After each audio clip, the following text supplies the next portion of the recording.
Qatar na intercept naman ang tanan nga missiles sang Iran antes pa man makasulod sa teritoryo sang pungsod. Isa ka long-range early warning radar sa northern Qatar ang gintarget sang Iranian missile apang wala sang na-record nga injured. Sunod sa Qatari Foreign Ministry, hindi nila mabaton ang ginhimo sang Iran nga pag-atake sa ila-ilabi na nga masamigid nagadistansya ang Qatari government gikan sa regional conflicts. Sang nagligad nga tuig duha ka bases man ang gintarget o kon duha man ka beses na gintarget ang Qatar sang nagrunsar ang Iran sang atake sa Al-Adid US base sang June kag nagrunsar man sang atake ang Israel sa isa ka Hamas meeting sa Doha sang Setyembre. Ang nasabit nga airbase ang ginakabig pinakadako nga pasilidad sang military o kon sang militar sang Estados Unidos sa Middle East.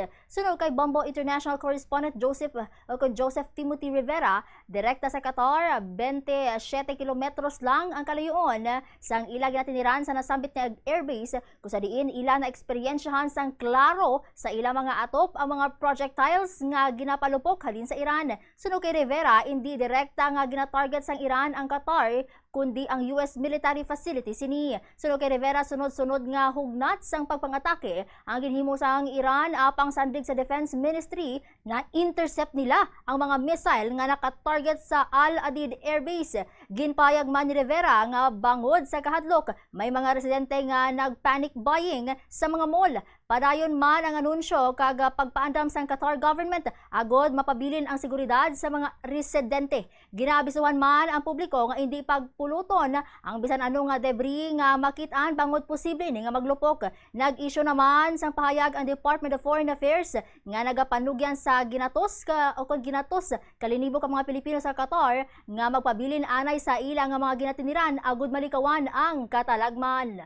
Ginawarningan ang tanan nga mga pumuluyo dire nga kung makakita kamo sang debris hindi gid magpamulot.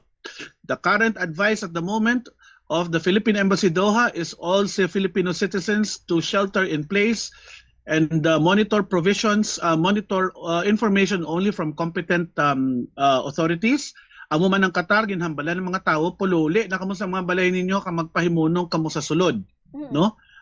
Subong medyo masubo because it's the holy month of Ramadan, nagapuasa mga tawo dire pero subong nagapalak na, no? So ikalimanan ni nga wave and makitaan gid naton because ang akon balay is only 27 kilometers away. No, we are 27 kilometers northeast of Al-Udeid Air Base. So ang tanan gid nga projectiles nga nagaabot halin sa Iran tay makita gid sa atop namon